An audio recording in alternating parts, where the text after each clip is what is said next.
Hello दोस्तों, स्वागत है आपका कॉम्पिटिटिव विद्यालय चैनल में। तो जैसा कि आपको पता है कि हमारा प्रीवियस ईयर क्वेश्चन का एक एनालिसिस सीरीज चल रहा है। उसी सीरीज में आज हम लोग एंशिएंट हिस्ट्री के कुछ इंपॉर्टेंट प्रीवियस ईयर क्वेश्चन का डिस्कशन करते हैं। आइए कुछ इंपॉर्टेंट एंशिएंट हिस्ट्री के कुछ क्वेश्चन देखते हैं।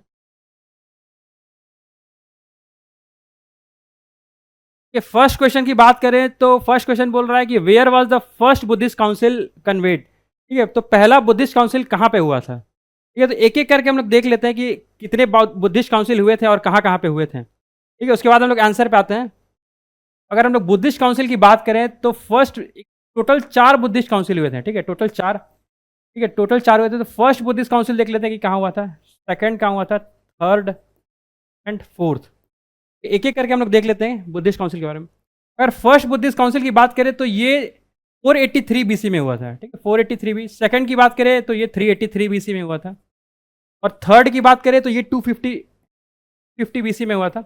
और फोर्थ की बात करें तो ये 72 एडी में हुआ था। ये तो हुआ कि कब कब हुआ था। अब हम लोग नेक्स्ट देखते हैं कि कहाँ कहाँ पे हुआ था ये बुद्धिस्ट काउंसिल, किस किस किस लोकेशन पे हुआ था। अगर फर्स्ट बुद्धिस्ट काउंसिल की बात करें तो ये राजगृह में हुआ था, राजगृह में। और सेकंड बुद्धिस्ट काउंसिल की बात करें तो ये वैशाली में हुआ था, वैशाली। थर्ड बुद्धिस्ट काउंसिल की बात करें तो ये पाटलिपुत्र में हुआ था।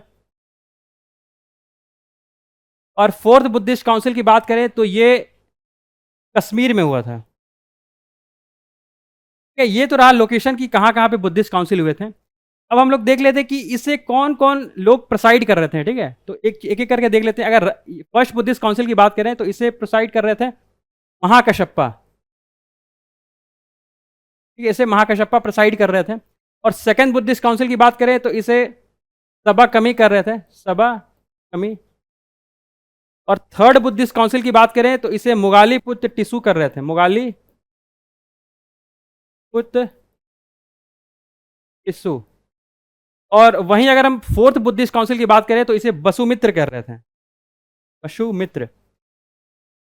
तो ये तो रहा कि कौन कौन बुद्धिस्ट काउंसिल में कौन कौन प्रोसाइड कर रहे थे। अब नेक्स्ट देख लेते हैं कि कौन कौन से किंग इसको इसको किस किस किंग के रीजन में हुआ था। अगर फर्स्ट बुद्धिस्ट काउंसिल की बात करें तो ये अजात शत्रु के कार्यकाल में हो रहा था, जो हर्यंकर डायनेस्टी से, अजात शत्रु। ठीक है, ये हर्यंकर डायनेस्टी से थे और हर्यंकर डायनेस्टी के फाउंडर थे बिंबिसार। ठीक, तो नेक्स्ट अगर हम लोग सेकंड बुद्धिस्ट काउंसिल की बात करें तो सेकंड बुद्धिस्ट काउंसिल के जो हेड कर रहे थे वो काला शोक थे। ये काला शोक। ठीक है, और ये शिशुनाग डायनेस्टी के थे। और थर्ड बुद्धिस्ट काउंसिल की बात करें तो थर्ड बुद्धिस्ट काउंसिल को अशोक लीड कर रहे थे और ये मौर्यन डायनेस्टी से थे। और फोर्थ बुद्धिस्ट काउंसिल की बात करें तो इसे कनिष्क कर रहे थे, जो कि कुषाण डायनेस्टी से थे।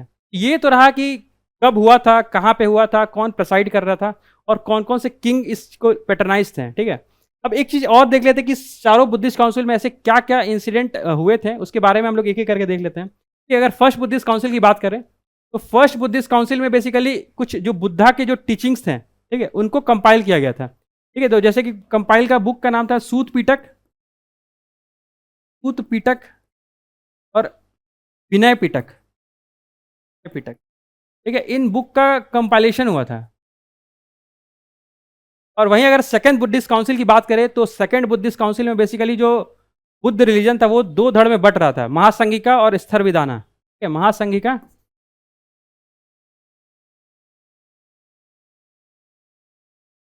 एंड अस्तर विदाना। और वहीं अगर हम लोग थर्ड बुद्धिस्ट काउंसिल की बात करें तो यहाँ पे एक और बुक का कंपाइलेशन हुआ था जिसे हम लोग अभिधम्म पिटक बोलते हैं, अभिधम्म पिटक। और वहीं फोर्थ बुद्धिस्ट काउंसिल की बात करें तो यहाँ पे जो बुद्ध रिलीजन था वो दो धड़ में बढ़ जाता है, जिसे हम लोग हीनयान और महायान के नाम से जानते हैं। हीनयान, हीनयान एंड महायान। तो बेसिकली इस अगर हम ये पूरे बुद्धिस्ट काउंसिल को देखें तो इसमें कुछ इंपॉर्टेंट क्वेश्चन ये भी बन सकते हैं कि कौन कौन से ऐसे बुद्धिस्ट काउंसिल थे जब जो बुद्ध रिलीजन था वो अलग हुआ। तो सेकंड और फोर्थ बुद्धिस्ट काउंसिल। और बुक का किस किस में कंपाइल किया गया था, तो फर्स्ट और थर्ड में किया गया था। ठीक है, तो ये ठीक है, ये कुछ चीज़ें हम इस क्वेश्चन में ध्यान रख सकते हैं और ये काफ़ी इंपॉर्टेंट है कि फर्स्ट बुद्धिस्ट काउंसिल कहाँ हुआ था, सेकंड कहाँ हुआ था, थर्ड कहाँ हुआ था, फोर्थ कौन कौन से किंग इसको पैटर्नाइज किए हुए थे, ठीक है। तो ये काफ़ी इंपॉर्टेंट क्वेश्चन है, ठीक है। नेक्स्ट क्वेश्चन की ओर बढ़ते हैं हम लोग, ठीक है। हमारा नेक्स्ट क्वेश्चन है question number second, the salvation of Mahavir ji the originator of Jain religion is located at, ठीक है।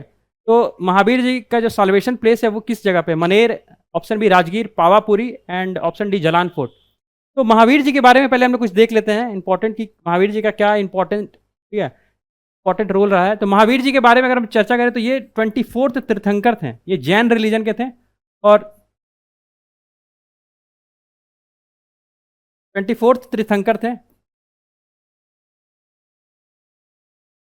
और ये बेसिकली जैन रिलीजन में जो रिलीजियस गुरु होते थे पहले, उन्हें हम लोग तीर्थंकर के नाम से कहते थे, और ये अंतिम तीर्थंकर थे 24th, ये हमें ध्यान में रखना है। और महावीर जी के बारे में बात करें तो ये हर्यंका डायनेस्टी थे, हर्यंका डायनेस्टी जो बिंबिसार जी से फाउंड किया था, उसके ये कंटेम्पररी थे, ठीक है, उस समय ये थे, ठीक है, महावीर जी। और अगर हम लोग बात कर ले महावीर जी के बारे में, तो महावीर जी का कुछ कहना था, जैसे कि वो नॉलेज, फेथ, ठीक है, नॉलेज फेथ के बारे में बात करते थे, ठीक है।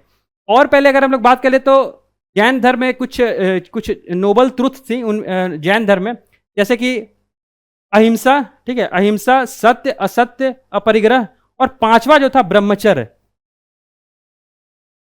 ब्रह्मचर्य। तो ये जो पांचवा था, का जो पांचवा था ये ब्रह्मचर्य, वो महावीर जी के द्वारा दिया गया था, ठीक है। तो ये काफ़ी इंपॉर्टेंट पॉइंट है कि महावीर जी के द्वारा ये पांचवा जो ब्रह्मचर्य था वो दिया गया था, ठीक है। और महावीर जी के बारे में बात करें तो ये इन्होंने अपना जो साल्वेशन किया था ये पावापुरी में किया था, पावापुरी हमें ध्यान में रखना है, पावापुरी, ठीक है। ये कुछ इंपॉर्टेंट फैक्ट्स हम लोगों ने देखा इस क्वेश्चन से। अब नेक्स्ट क्वेश्चन की ओर बढ़ते हैं हम लोग, नेक्स्ट क्वेश्चन है हमारा question number third, the first empire was establish by which ruler in India, ठीक है। तो पहला अंपायर जब इंडिया में बना तो वो किसके द्वारा बनाया गया था, Chandragupta Maurya, Ashoka, Kanishka, option D Chandragupta second, Vikramaditya, ठीक है। तो इस पहले हम लोग देख लेते हैं कि फर्स्ट एम्पायर किसके द्वारा बनाया गया था। तो फर्स्ट एम्पायर जो बनाया गया था वो चंद्रगुप्त मौर्य के द्वारा बनाया गया था। इसका आंसर अपना क्या हो जाएगा, ऑप्शन ए चंद्रगुप्त मौर्य। अब हम लोग चंद्रगुप्त मौर्य के बारे में कुछ इंपॉर्टेंट फैक्ट्स देख लेते हैं। अगर चंद्रगुप्त मौर्य की बात करें तो ये इन्होंने मौर्य डायनेस्टी स्टेब्लिश किया था, ठीक है, मौर्य डायनेस्टी इन्होंने बनाया था, मौर्य डायनेस्टी। और इसके पहले अगर हम लोग बात करें तो इनके पहले जो रूल कर रहा था वो धनानंद रूल कर रहा था, जो कि नंद डायनेस्टी का था, ठीक है, धनानंद। तो चाणक्य और चंद्रगुप्त मौर्य ने मिलकर इस धनानंद को हराया और पूरे भारत पे फर्स्ट एम्पायर स्टेब्लिश किया, ठीक है, अखंड भारत जिसे हम लोग बोलते हैं, उसका स्थापना किया चंद्रगुप्त मौर्य ने। और अगर हम लोग कुछ बात करें चंद्रगुप्त मौर्य के बारे में तो ये जैन धर्म के काफ़ी अच्छे फॉलोवर थे, जैन धर्म, जैन को काफ़ी ज़्यादा वो फॉलो कर रहे थे जैन धर्म को। और अपने अंतिम दिनों में चंद्रगुप्त मौर्य ने सर्व बेलोगोना जगह है कर्नाटक में, सर्व बेलोगोना, तो यहीं पे इन्होंने सल्लेखना प्राप्त की थी, सल्लेखना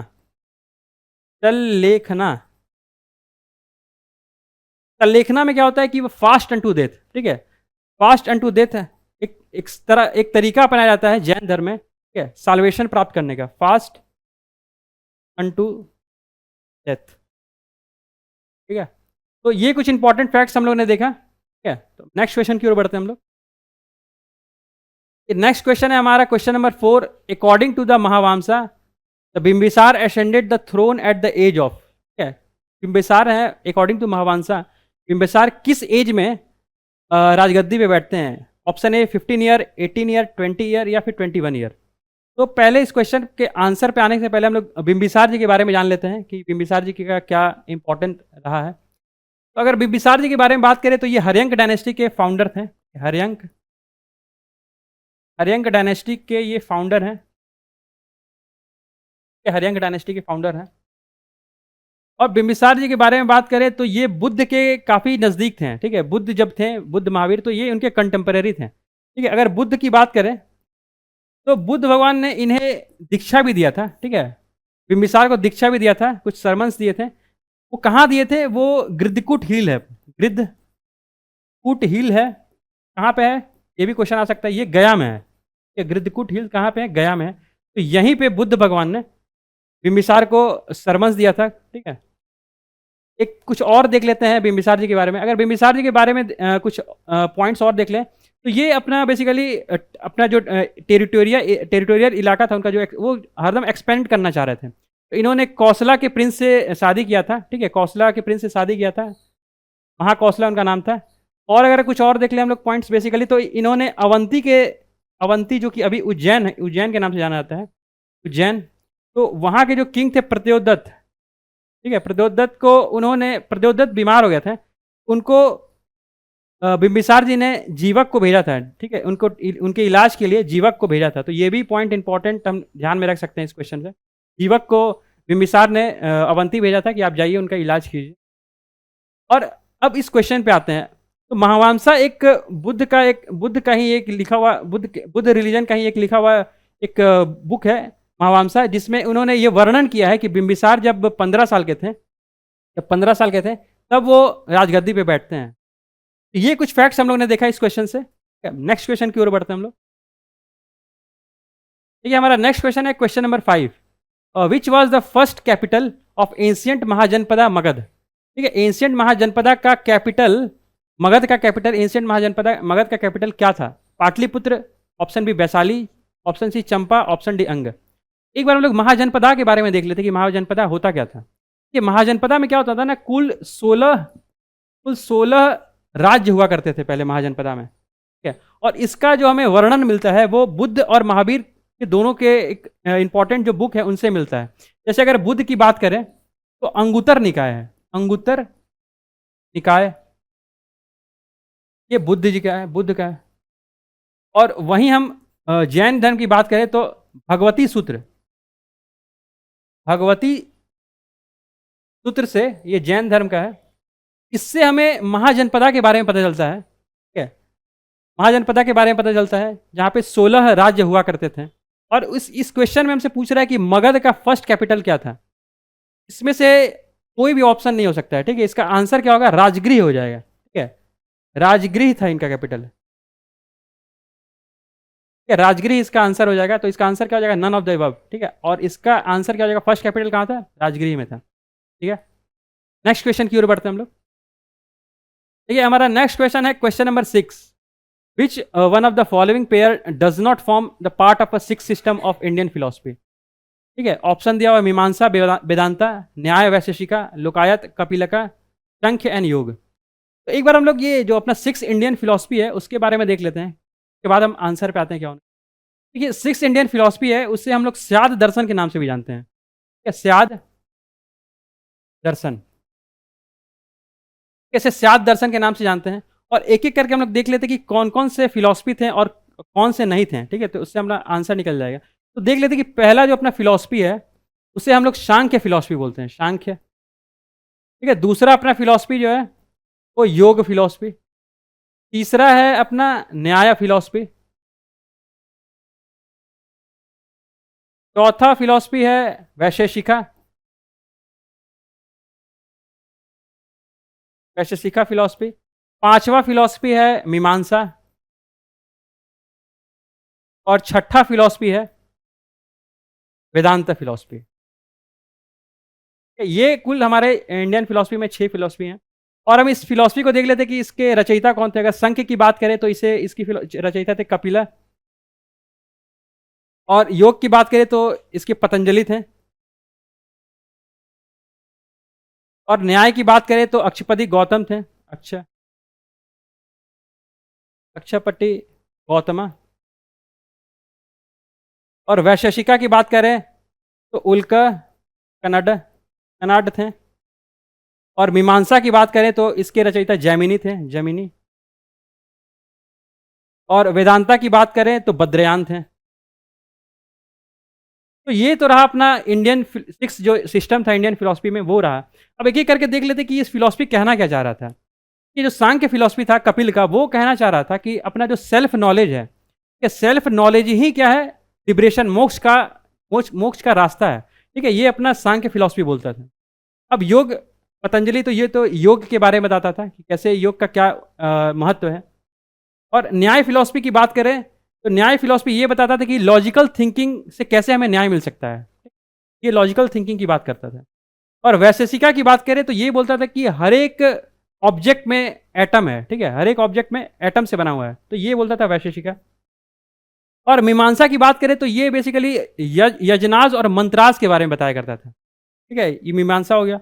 और वेदांता की बात करें तो जिसके रचयिता बद्रयान थे, ये बोलता था कि वर्ल्ड जो है अपना वो अनरियल है, रियल क्या है तो ब्रह्म रियल है, ये बताता था वेदांत फिलॉसफी। तो ये हमारे इंडियन फिलॉसफी के 6 सिस्टम है। और इसका आंसर क्या हो जाएगा कि कौन सा नहीं था, तो कौन सा नहीं था, तो देख रहे हैं कि कपिल का हमारा इसमें से नहीं मिल रहा है, ठीक है, तो इसका आंसर यही हो जाएगा। और बाकी सारे ऑप्शन देखो, मीमांसा एंड वेदांता तो मिल ही रहे हैं, न्याय और वैशेषिका भी मिल रहे हैं, सांख्य और योग भी मिल रहे हैं, ये का आंसर क्या हो जाएगा, अब ऑप्शन सी हो जाएगा, ठीक है। तो चलिए फिर हम लोग नेक्स्ट क्वेश्चन की ओर बढ़ते हैं। नेक्स्ट क्वेश्चन है हमारा question number 7। Which of the following Harappan site is in Gujarat, कौन सा हड़प्पा साइट्स है जो गुजरात में है, ठीक है, ये कह रहा है।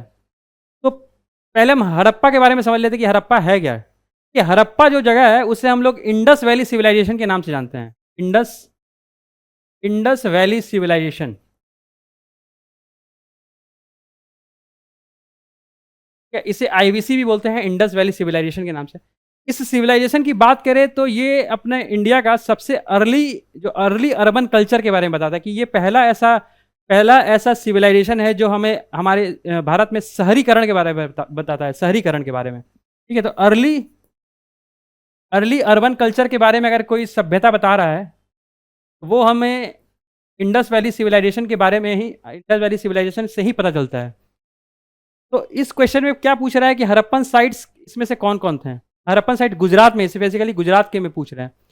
तो देखो इसमें ऑप्शन जो दिया हुआ है लोथल, जबरकोट, कलीबंगन, राखीगढ़ी, तो ये सारे हड़प्पन साइट्स हैं, ठीक है। लेकिन ये स्पेसिकली अगर गुजरात में पूछ रहा है तो इसका आंसर क्या हो जाएगा, लोथल, ठीक है, लोथल और धोलावीरा, ठीक है। अगर धोलावीरा भी रहता तो वो भी इसका आंसर हो सकता था, धोलावीरा। तो इसका बेसिकली अगर हम लोग बात करें लोथल और धोलावीरा के बारे में, तो लोथल और धोलावीरा बेसिकली डॉकयार्ड था। डॉकयार्ड यहाँ पे क्योंकि ये कोस्ट रीजन से काफ़ी ज़्यादा कोस्ट रीजन पे लाइन करते थे ये लोथल और धोलावीरा, ये इसका आंसर लोथल हो जाएगा। बट हम इस क्वेश्चन में और कुछ देख लेते हैं डिटेल्स कुछ। देखो अगर हम इसका एक एक्सपांसन देखें कि हड़प्पन सिविलाइजेशन कहाँ से कहाँ तक एक्सपेंड था, तो अगर हम लोग नॉर्थ की बात करें, ठीक है, नॉर्थ रीजन में ये मांडू जो जम्मू कश्मीर में है वहाँ पे एक्सपेंड था। और साउथ की बात करें तो साउथ में ये दैमाबाद अपना महाराष्ट्र में है, दैमाबाद। और अगर हम लोग पूरब ईस्ट की बात करें तो ईस्ट में ये आलमगीरपुर है, आलमगीरपुर, ये वेस्टर्न यूपी जहाँ पे हिंडन है वहाँ तक ये फैला हुआ था। और वहीं हम वेस्ट वाली पार्ट की बात करें तो सुरकतोड़ा अपना जो जगह है, सुरकतोड़ा, ये तो वहाँ तक ये एक्सपेंड करता है, ठीक है। ये लगभग ईरान और पाकिस्तान का जो बॉर्डर है वहाँ तक ये फैला हुआ था। और अगर हम लोग कुछ बात देख लें तो दाबरकोट कहाँ था, दाबरकोट पाकिस्तान में है, ठीक है। दाबरकोट, मोहनजोदारो, हड़प्पा, ये तीनों इंपॉर्टेंट साइट जो हैं हड़प्पा के, ये इंडस वैली सिविलाइजेशन की, ये पाकिस्तान में है। और कालीबंगन की बात करें तो कालीबंगन राजस्थान में है जहाँ पे जूते हुए खेत मिलते हैं, ठीक है, प्लाउगिंग फील्ड हमें कालीबंगन से मिलता है। और वहीं अगर राखीगढ़ी की बात करें तो राखीगढ़ी जो साइट है वो इंडिया का सबसे बड़ा साइट है, इंडस वैली सिविलाइजेशन का अगर इंडिया की बात करें तो सबसे बड़ा साइट राखीगढ़ी है। इसी में एक क्वेश्चन और पूछ सकता है कि सबसे बड़ा साइट हड़प्पन सिविलाइजेशन का कौन सा है, तो वो है मोहनजोदारो, ठीक है। सबसे बड़ा अगर साइट पूछ दे, ठीक है, मोहनजोदारो जो है,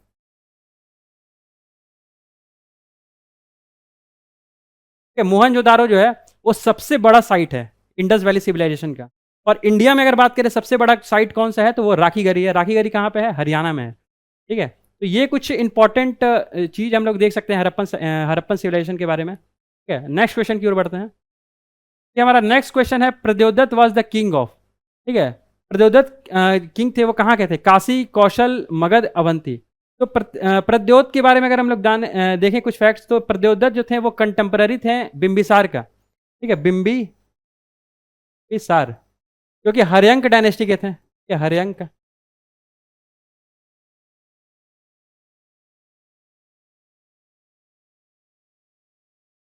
हर्यंक डायनेस्टी के थे, ठीक है, बिंबिसार। और इसी के कंटेम्पररी थे प्रद्योदत्त। तो प्रद्योदत्त क्या हुआ ना कि प्रद्योदत्त जो थे वो एक बीमार हो गए थे, ठीक है, इन्हें जॉन्डिस हो गया था, तो वो बीमार थे। तो बिंबिसार ने जीवक को भेजा था, ठीक है, जीवक को भेजा था कि जाइए आप अवंती जाइए, जिसे हम लोग उज्जैन के नाम से जानते हैं, आप जाइए उज्जैन और वहाँ पे उन्हें उनका इलाज कीजिए। तो इसका आंसर क्या हो जाएगा? अवंती। तो प्रद्योत कहाँ के किंग थे? अवंती के किंग थे। ठीक है, नेक्स्ट क्वेश्चन की ओर बढ़ते हैं। क्वेश्चन नंबर 9 है हमारा कि the name of mother Mahatma Buddha.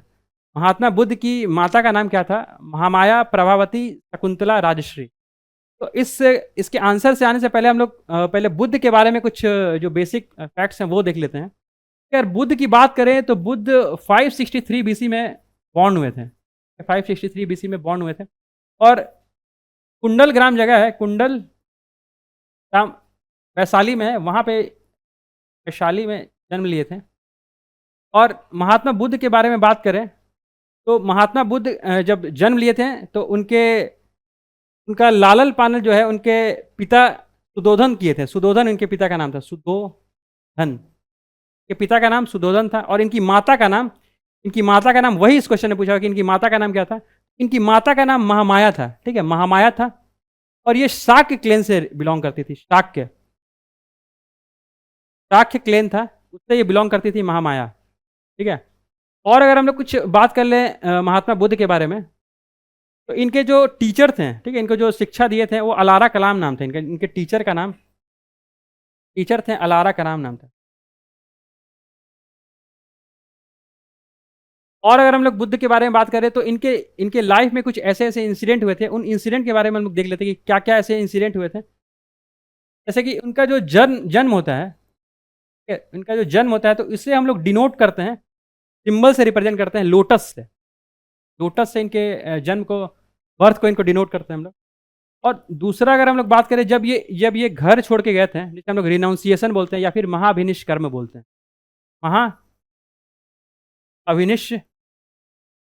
कर्म, इससे हम लोग डिनोट करते हैं। इसका भी एक सिंबल है, इसके सिंबल को हम लोग डिनोट करते हैं हॉर्स से। अब नेक्स्ट देखते हैं, जब ये घर छोड़ के चले गए तो इन्हें ज्ञान प्राप्त हुआ, निर्वाण प्राप्त हुआ, निर्वाण, ठीक है, निर्वाण प्राप्त हुआ। तो इसे हम लोग एक सिंबल से रिप्रेजेंट करते हैं जिसे हम लोग बोधि ट्री बोलते हैं, बोधि ट्री। और जब इन्हें ज्ञान प्राप्त हो गया तो इन्होंने अपने ज्ञान को बांटा, ठीक है, जिसे हम लोग धर्म चक्र परिवर्तन बोलते हैं, धर्म चक्र परिवर्तन। और इसे रिप्रेजेंट करते हैं हम लोग, व्हील से। ठीक है, ये पहला सरमन इन्होंने सारनाथ में दिया था, ठीक है, ये भी हम ध्यान में रख सकते हैं। और अंतिम जो था महापरिनिर्वाणा, महापरिनिर्वाणा।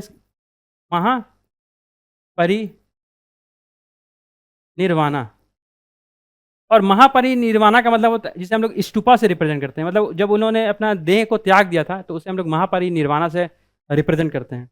ये तो रहा इनके लाइफ के इंसिडेंट के बारे में। और कुछ हम लोग देख लें कि बुद्ध बेसिकली 4 नोबल ट्रुथ के बारे में बोलते थे। 4 नोबल ट्रुथ, यही 4 सत्य है। वो क्या है वो देख लेते हैं।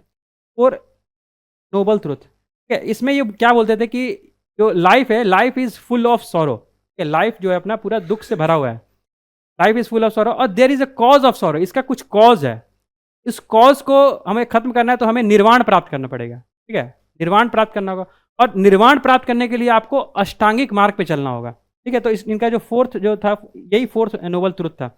आपको अगर मोक्ष प्राप्त करना है तो अष्टांगिक मार्ग पे चलना होगा, ठीक है। इसे हम लोग 8 फोल्ड पाथ के नाम से जानते हैं, 8 फोल्ड पाथ, ठीक है। तो ये कुछ हम लोगों ने देखा इस बुद्ध के बारे में, और इसका आंसर क्या हो जाएगा? ऑप्शन ए हो जाएगा। ये कुछ डिटेल फैक्ट्स हम लोगों ने देखा कि महात्मा बुद्ध के बारे में।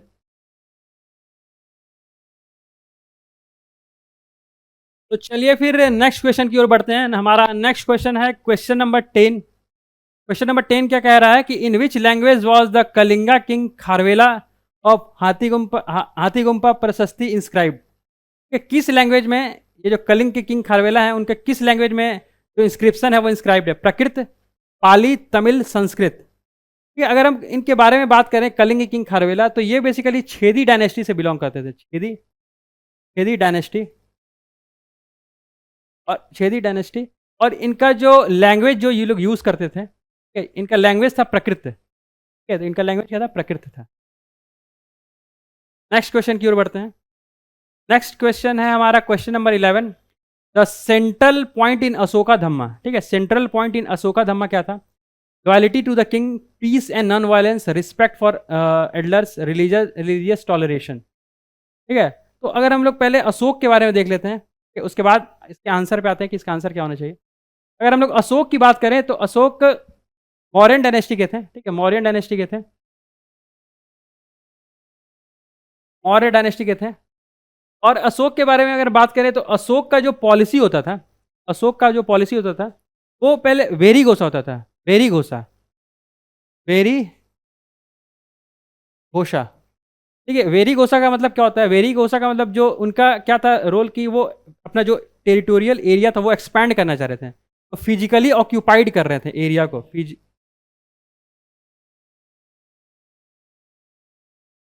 फिजिकली ऑक्यूपाइड कर रहे थे अपने एरिया को एक्सपैंड करने के लिए। ठीक है, और इसके लिए वो कलिंग वॉर लड़ते हैं। कलिंग वॉर लड़ते हैं, तो वहाँ पे काफ़ी ज़्यादा हिंसा होता है, उसमें काफ़ी लोग मारे जाते हैं।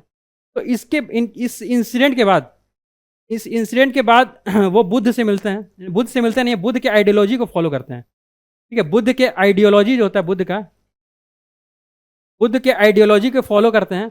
और फिर जो इनका जो पॉलिसी था बेरी घोषा से धम्म घोषा में बदल जाता है।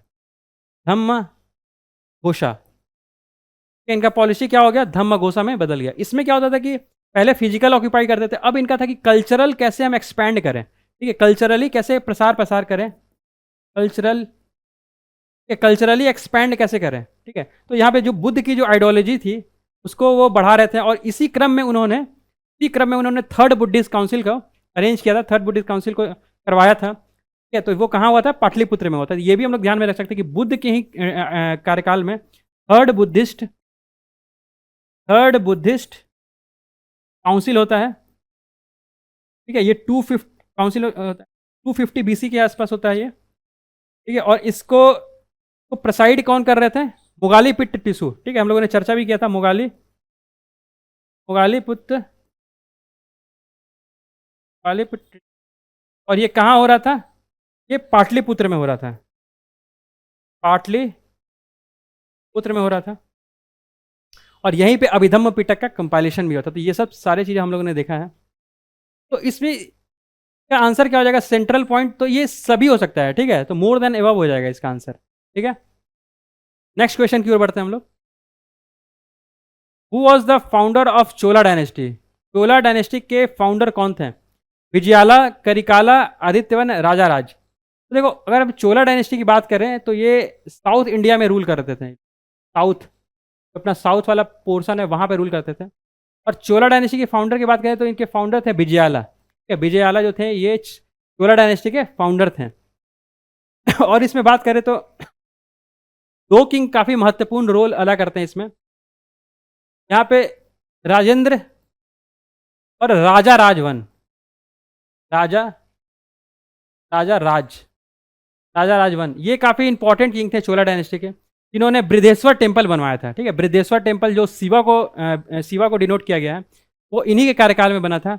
और एक गंगा कोंडा चोलापुरम, ठीक है, गंगा कोंड चोलापुरम राजा राजवन को दिया जाता है। एक गंगा कोंड चोलापुरम राजा राजवन को एक उपाधि के तौर पे दिया जाता है, क्योंकि वो काफ़ी ज़्यादा टेरिटोरियल जो था ना एक्सपैंड कर रहे थे। जैसे कि जावा में, सुमात्रा में, मलयाया जो जगह है उसमें, वहाँ तक अपना जो टेरिटोरियल एरिया था वो एक्सपैंड कर रहे थे। और ऊपर में देखिए तो उड़ीसा वाला रीजन, जो बंगाल वाला रीजन है, वहाँ तक वो एक्सपैंड कर रहे थे। तो इसी एक्सपेंशनिस्ट पॉलिसी के चलते उनको गंगाई कोंड चोलापुरम का उपाधि दिया गया था। ठीक है, तो ये अपना कुछ फैक्ट्स हो गया इस क्वेश्चन से। नेक्स्ट क्वेश्चन की ओर बढ़ते हैं हम लोग। ठीक है, नेक्स्ट क्वेश्चन है हमारा 13 क्वेश्चन है, the remains of Vijayanagara empire are found in. ठीक है, तो रिमेन्स जो है विजयनगर का वो कहाँ पाया जाता है? ऑप्शन ए है Bijapur, Golconda, Hampi, and D option है बड़ौदा। तो पहले इस आंसर से आने से पहले हम लोग कुछ विजयनगर एम्पायर के बारे में देख लेते हैं। तो विजयनगर एम्पायर के बारे में बात करें ना, तो इसे विक्ट्री ऑफ सिटी के नाम से भी जानते हैं। विक्ट्री ऑफ सिटी के नाम से विजयनगर को बोला जाता है। और विजयनगर एम्पायर है लगभग 1330, मतलब अप्रॉक्स 14th सेंचुरी से स्टार्ट होता है। 1330 से लगभग 1570 तक ये लोग रूल करते हैं। ठीक है, लगभग यहाँ तक रूल करते हैं 330 AD से लेके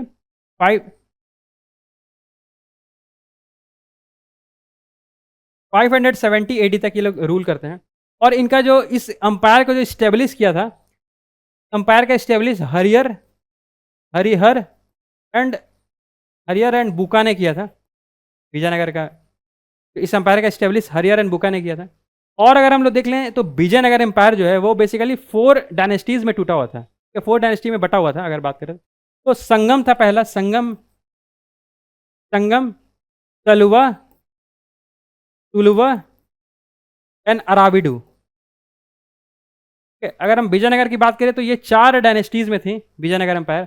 और अगर हम लोग विजयनगर एम्पायर के बारे में बात करें तो इसके जो मोस्ट इंपॉर्टेंट किंग थे वो थे कृष्णदेव राय। ठीक है, कृष्णदेव राय इसके विजयनगर एम्पायर के सबसे इंपॉर्टेंट किंग रहते हैं। ठीक है, और विजयनगर में जो कृष्णदेव राय थे वो बेसिकली तुलुवा डायनेस्टी से बिलोंग करते थे। तो ये भी हमें फैक्ट ध्यान में रखना कि कृष्णदेव राय किस डायनेस्टी से बिलोंग करते थे, तो तुलुवा डायनेस्टी से बिलोंग करते थे। और अगर हम लोग अब इस क्वेश्चन पे आते हैं तो रिमेन्स ऑफ विजयनगर एम्पायर के बारे में बात कर रहे हैं। तो इसका जो कैपिटल था, इसका जो कैपिटल है वो क्या था, हम्पी था अपना। ठीक है, अभी का जो हम्पी है वो इसका कैपिटल था विजयनगर का। ठीक है, और अगर हम लोग इसमें कुछ और पॉइंट्स देख लें तो विजयनगर जो एम्पायर था, यहाँ ये जो विजयनगर वाला जो पोर्शन है वो बेसिकली तुंगभद्रा नदी पे बसा हुआ है। ठीक है, तुंगभद्रा। ये जो हम्पी है, हम्पी, ये भी क्वेश्चन आ सकता है कि हम्पी जो विजयनगर का कैपिटल था वो किस नदी के किनारे बसा हुआ है, तो वो तुंगभद्रा नदी पे, तुंगभद्रा।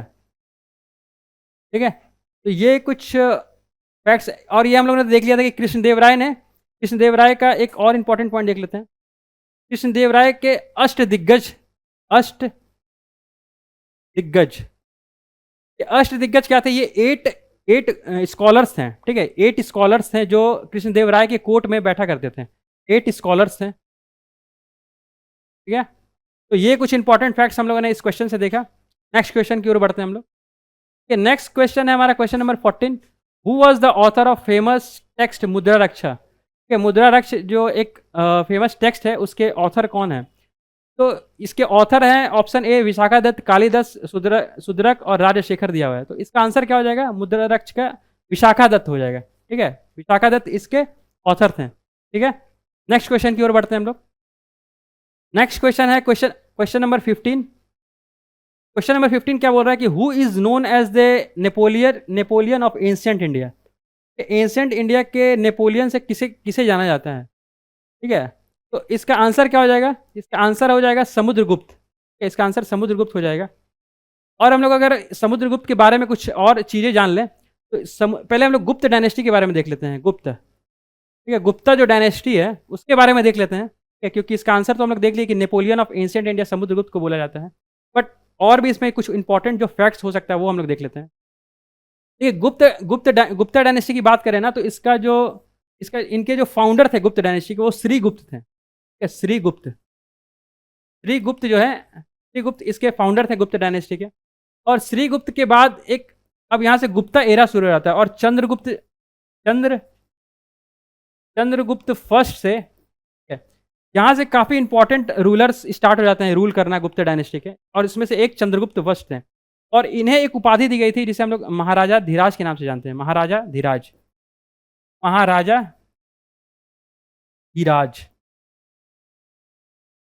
ठीक है, इनके बाद जो रूल करने के लिए आए उन्हें हम लोग समुद्रगुप्त बोलते हैं। समुद्रगुप्त। समुद्रगुप्त की बात करें तो ये काफ़ी शक्तिशाली राजा थे गुप्त डायनेस्टी के। और समुद्रगुप्त काफ़ी ज़्यादा टेरिटोरियल जो उनका था एरिया था वो एक्सपैंड करते थे, दूसरे जो रीजन था उसको भी ऑक्यूपाई करते थे। और इनका जो ये जो एक्सपेंशन, टेरिटोरियल एक्सपेंशन है वो प्रयाग प्रशस्ति से भी मिलता है। प्रयाग प्रशस्ति से मिलता है। ठीक है, और अगर हम लोग देख ले समुद्रगुप्त के बारे में तो ये जो प्रयाग प्रशस्ति इंस्क्रिप्शन है वो सब को देखने के बाद जो ब्रिटिशर्स जब आए तो उनके एक हिस्टोरियन थे वीए स्मिथ। ठीक है, वीए स्मिथ थे, उन्होंने ही समुद्रगुप्त को बोला था ये इंडिया के नेपोलियन है। ठीक है, तो इसका आंसर क्या हो जाएगा? समुद्रगुप्त हो जाएगा। अब बोला कौन था, कौन इनको ये उपाधि दी थी नेपोलियन ऑफ एंशिएंट इंडिया? तो वीए स्मिथ थे। ठीक है, और इसके आगे बढ़े, ये तो चंद्रगुप्त 1 हो गए। समुद्रगुप्त के बारे में हम लोगों ने चर्चा कर लिया। ठीक है, अब इसी सीक्वेंस में आगे बढ़ते हैं। इसी सीक्वेंस में आगे बढ़े तो थर्ड रूलर आते हैं रामगुप्त। ठीक है, रामगुप्त, अगर रामगुप्त के बारे में अगर हम लोग बात करें तो ये काफ़ी कमज़ोर राजा थे उस समय के, गुप्त डायनेस्टी के। और इन्हीं के कार्यकाल में क्या हुआ कि शाक्य जो है इन पे आक्रमण कर देते हैं, और रामगुप्त काफ़ी कमज़ोर थे। ठीक है, तो वो क्या करते हैं, समर्पण कर देते हैं। तो इसी चीज़ को देखते हुए क्या हुआ कि इनके जो भाई थे वो चौथे रूलर बनते हैं, उनका नाम रहता है चंद्रगुप्त टू। चंद्रगुप्त टू, जिसे विक्रमादित्य के नाम से भी जानते हैं हम लोग, ठीक है, विक्रमादित्य के नाम से जानते हैं। इन्होंने ही क्या किया, रामगुप्त को मार दिया। ठीक है, तो ये भी क्वेश्चन आ सकता है कि कौन ऐसा रूलर थे गुप्त डायनेस्टी में जिन्होंने अपने भाई को मार के राजगद्दी पे बैठ गया। तो चंद्रगुप्त टू, जिसे विक्रमादित्य बोलते हैं, उन्होंने अपने भाई रामगुप्त को मार दिया था, और फिर वो जो शाक्य डायनेस्टी जो आक्रमण करने के लिए आया था उसे भगा दिया था। ये हमें ध्यान में रखना है। और एक चीज़ हम लोग ध्यान रख सकते हैं कि रामगुप्त क्या थे, बहुत कमजोर राजा था। तो ये अपने कार्यकाल में ना कॉपर का सिक्का चलाया था। ये भी पूछ सकते हैं कि कौन सा ऐसे गुप्ता डायनेस्टी में रूलर था जो कॉपर कॉइन चलाया था। तो रामगुप्त थे। कॉपर कॉइन जो है, कॉपर कॉइन किसके कार्यकाल में चलाया गया था, तो रामगुप्त के कार्यकाल में चलाया गया था। तो इसका आंसर क्या हो जाएगा अपना। फिर फाइनली कंक्लूड करते हैं इस क्वेश्चन को। Who is called Napoleon of Asian India, तो समुद्रगुप्त को बोला जाता है। और इसके कौन बोला था, तो वीए स्मिथ ने बोला।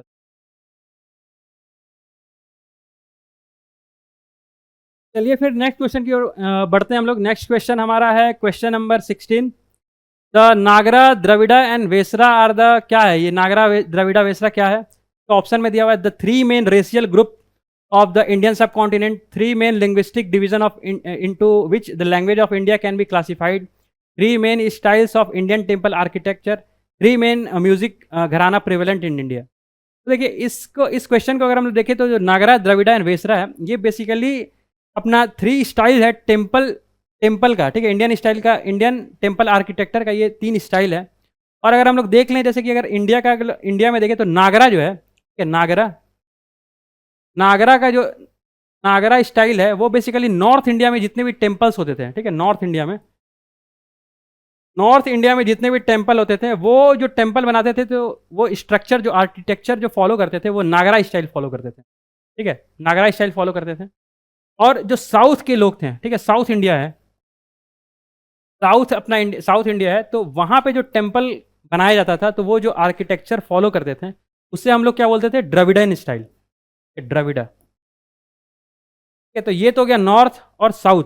और जो बीच के जो रीजन है, अपना बीच वाला जो रीजन है, उस वहाँ पे जो टेम्पल बनाया जाता था, उस वाले जो रीजन था, जो सेंट्रल इंडिया है, ठीक है, सेंट्रल इंडिया, तो वहाँ पे जो टेम्पल बनाया जाता था तो वो जो आर्किटेक्चर फॉलो करते थे उसे हम लोग वेशरा स्टाइल बोलते थे, वेशरा। तो इसका आंसर क्या हो जाएगा, Nagara, Dravida and Vesara are the three main style of the Indian temple. ठीक है, ऑप्शन सी हो जाएगा इसका आंसर। नेक्स्ट क्वेश्चन की ओर बढ़ते हैं। ठीक है, नेक्स्ट क्वेश्चन है हमारा question number 17। Which among the following state Udantapuri education centre was situated. ठीक है, उदंतपुरी जो एजुकेशन सेंटर है वो कहाँ इस्टेब्लिश है, बंगाल, बिहार, गुजरात या तमिलनाडु। ठीक है, उदंतपुरी की पहले बात करें तो उदंतपुरी जो एजुकेशन सेंटर है ये बेसिकली पाल डायनेस्टी के, पाल डायनेस्टी के गोपाल्स हैं। ठीक है, गोपाल जो है ये पाल डायनेस्टी के फाउंडर हैं, और इन्होंने ही उदंतपुरी को स्टेब्लिश किया था। और कहाँ किया था, तो ये बिहार में किया था। ठीक है, इसका आंसर क्या हो जाएगा, बिहार। ठीक है, और यहाँ पे हम लोगों ने देखा कि ये पाल डायनेस्टी के फाउंडर कौन है, गोपाल, और इन्होंने ही उदंतपुरी को स्टेब्लिश किया था। कहाँ किया था, बिहार में। एक अगर हम आगे इसके एक सीक्वेंस में और बढ़ें तो इनके आगे आने वाले जो सक्सेसर थे वो थे देवपाल। ठीक है, देवपाल। इन्होंने विक्रमशिला जो यूनिवर्सिटी है, अपना विक्रमशिला जो यूनिवर्सिटी पहले हुआ करता था भागलपुर में, ठीक है, भागलपुर में जो विक्रमशिला यूनिवर्सिटी था, विक्रमशिला यूनिवर्सिटी, तो ये भी क्वेश्चन आ सकता है कि विक्रमशिला जो यूनिवर्सिटी है उसके फाउंडर कौन है, तो ये देवपाल हो जाएंगे। ठीक है, इसका आंसर क्या हो जाएगा फाइनली, उदंतपुरी कहाँ पे है, बिहार में है, और इसके फाउंडर कौन है, गोपाल है। नेक्स्ट क्वेश्चन की ओर बढ़ते हैं।